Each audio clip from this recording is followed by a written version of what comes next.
আমার এত সুন্দর গ্রাম, এই গ্রামটা নষ্ট হয়ে গেছে। এই গ্রামে এখন আর থাকার মতন কোনো পরিস্থিতি নাই, কোনো পরিবেশ নাই। এই গ্রামে যেটু বসবাস করবো এই পরিবেশটা আমার এই গ্রামে নাই। স্বামী ওদিকে বিদেশ বইয়ে কাটাইতে আছে সাজা, আর বউ এদিকে বইয়ে তলে তলে করতে আছে মজা। তাই বোঝো গ্রামটা এখন কোন পর্যায়ে গেছে গেদু। কি হয়েছে নজির ভাই, একটু খুললে কোন দিয়ে আমার দ্বারে হেইতেই দেখতেছে আমি খালি হাই উতাস করে। ভাইয়া কি হয়েছে? তুমি যেবিল কথা বলতে কও হাতে মনে হয় যেন তুমি এই এলাকায় থাও না, তুমি এই এলাকায় নতুন উঠে যাইছো। এ বেটা এই তোর চোখ কান থাহে কই? তোর চোখ কান কি খুললে আর একখানে থুই যাইছো? তুই যে বলদ বলদ বলদই রয়ে গেলি বুঝছো? কি আর কমো বেটা, ওই যে হাসনা আছে না খলিলের বউ, কাল রাতে নিজের চোখে দেখছি বেটা, নাহলে তো বেটা এই কথা বিশ্বাস করতাম না, জীবনেও বিশ্বাস করতাম না। আরে হাসনা, তুই যে এবিল কাম করবি, হ্যাঁ আমার নিজের চোখে না দেখলে আমার বিশ্বাস হইতে না। ও ভাই কি হয়েছে একটু কোন না ভাই, একটু শুনি আমিও। হয় মোর তো আর খাইয়া লইয়া কোনো কাম নাই, মুই এই কথা তোমার দ্বারা কমো আর তুমি স্যাটেলাইটের না হারা এলাকায় এই যে ছড়াই দেবা। হ্যাঁ বাপু, আমি করতে পারবো না। ভাই বিশ্বাস করেন, আপনি আমার ভাই মানুষ, আপনার কথা আমি বাইরে করতে পারি, আপনি আমার দ্বারা নিশ্চিন্তায় কোন ভাই, আমি একটু শুনি। জান, তুমি এই সকালবেলা আইছো দোকানে, এই নাও তোমার জন্য খিচের উপরে খাইয়ে আনছি, নাও খাবা আনি। দূর চুপ করো দি, রাও তোমার খাওন। কাল গোড়াইতে নিজের চোখে যেই দৃশ্য দেখছি, ওই দেহার পর কি আমার এই গলায় দিয়ে খাওন নামবে? আরে খলিল রে, তুই বিদেশ বইয়া কষ্ট করো আর তোর বউ এদিকে বইয়া রঙ্গলিলা মারতে আসে। এই কথা মনে পড়লে আমার কইতাটা ফাটতে যায়, খালি তোর ছবিটা আমার চোখের সামনে ভাইচুড়ে, চোখের সামনে ভাইচুড়ে। কেমন আটকে রাখতে পারি না ওরে গেদু, তুই কেমনে বিদেশ রয়েছো? দেখছেন ভাইয়ে, কাল রাইতে খালি আপনার ভাইয়ে খালি কইতে আছে যে খলিলের বউ, খলিলের বউ।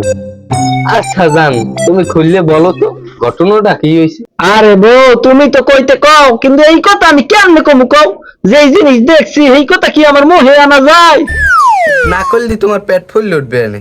এখন তো আমরা তিনজন ছাড়া কেউই নেই, কদি কি হইলে তোমার লগে? হ ভাই কই গেলাম। যেহেতু লিভার নষ্ট হয়ে যাবে, আমার পেটও ফাটতে যাইতে পারে, আর তোমরাও যখন এত রিকোয়েস্ট করতেছো তাহলে আমি কই। আর নাইলে এই কথা আমি জীবনেও কইতাম না, জিন্দিগিতেও কইতাম না। হনো কি করছে, যেকালে কালকে আমি দোহান আটকে রাইতে বাড়ি যাওয়া দর্শি না, হেইকালে দেখি হাসনা ঘরে একটু ভেড়া মোড়া তো যা হুগলে একটু ভেড়া, হাসনারে হাবড়াই ধর দিয়া হইয়ে রয়েছে। সি সি সি সি সি সি, এই ঘটনা আমি দেখছি। এই যে দেহার আগে যে আমি কিল্লেগে মরিয়ে যাই, আমার চোখ দুটোতে কিল্লেগে অন্ধ হয়ে যায় না। ছি, হায় হায় আল্লাহ, ভাইয়া আপনি বলছেন কি কয়? কালগো রাইতে বলে হাসনাক গাড়ে বলে একটা বেড়া লোক বাই দিয়েছে। লোকটা কে দাও তুমি জানো? হ্যাঁ দেখছি, তবে একটু দূর দিয়ে দেখছি তো, আমি শরীর টরিল দেখতে যে একটু বুঝছি এটা বাড়ি কি গেলে, এই যে লুস্য বাড়ি আছে না, আমার মনে হয় যে এটা উই গেলে। ও এই লোকই তো কই হাসনাক বাড়ির দরজার দোবেটা এত ঘুর ঘুর করে কা? এগুলোকে এগো খাতিল গেল না?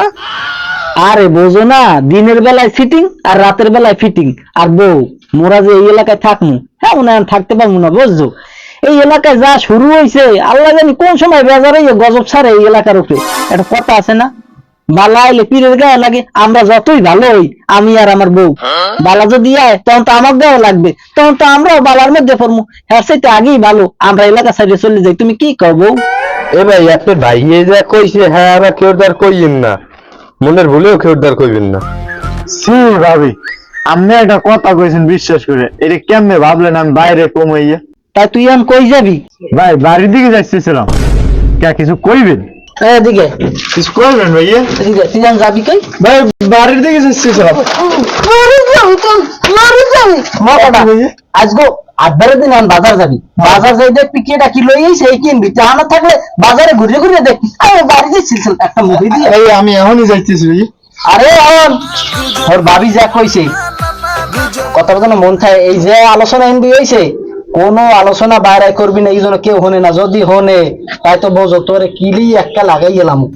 আর বউ যে খেলাটা দিছি দেখ পালে কালকে বেয়ানে এককালে শরীর পুতির নান হারা এলাকায় গাড়ি দেবে। এদিকে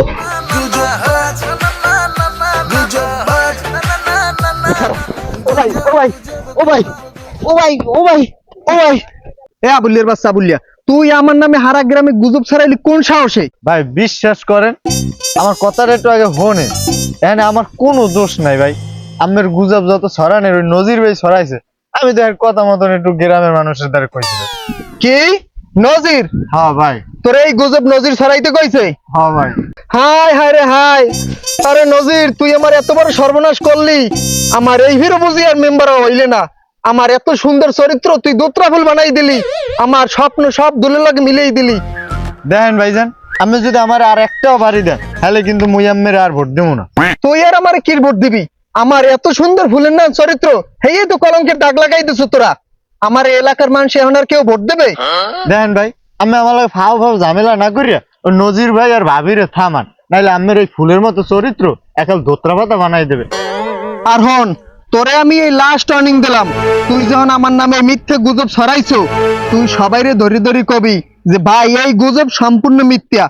আর আমি যাইয়ে নজিরিয়ার ধরতে আছি যে ও কেমনে আমার নামে গুজব ছড়াইছে।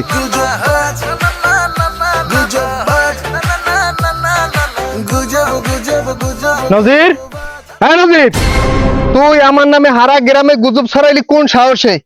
তুই কি জানো আমি একজন রানিং মেম্বার পদ প্রার্থী? আমি চাইলে তোর কি কি হাল করতে পারি, তোর কোনো আমার সম্পর্কে ধারণা আছে? আপনি আমার কসু করবেন? আপনি আমার কি করবেন? হ্যাঁ, আপনি আমার নামে মামলা দেবেন? আপনি আমার জেল খাটাইবেন? নাকি আমার নামে সালিসি ব্যবস্থা বসাইয়া আমার জোতার মালা দেবেন? কোনটা? আপনি আমার কিচ্ছু করতে পারবেন না। আরে এই সমাজে যারা গুজব ছড়ায় না, এগো বিচার হয় না, বরং বিচার হয় কাগো জানেন? জাগো নামে গুজব ছড়ানো হয় তাগো। আপনি মনে হয় ভুলে গেছেন ভাইজান, আমনের কারণে, শুধুমাত্র আমনের কারণে আমার আদরের বোনটা আত্মহত্যা করতে বাধ্য হয়েছে। এখন চুপ করে আছেন কেন?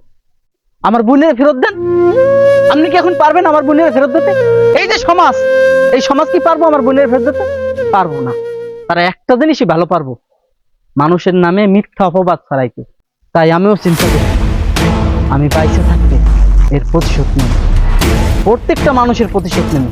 তাই আমিও আপনার নামে গুজব ছড়াইছি। এখন দেখেন কেমন লাগে, কলজার ভিতরে আগুন জ্বালাইতেছে না? জ্বলতে থাকেন, দেখেন কেমন লাগে। একটা অপবাদ নিয়ে চলতে কেমন লাগে এখন দেখেন। হ্যাঁ আমি জানি আমার অপরাধ হয়েছে, আমি আপনার নামে গুজব ছড়াইছি, কিন্তু এইটা আমি করছি আল্লাহর পক্ষ থেকে, আপনাদের মতন অসভ্য মানুষদেরকে শিক্ষা দেওয়ার জন্য। এখনো সময় আছে, ভালো হয়ে যান।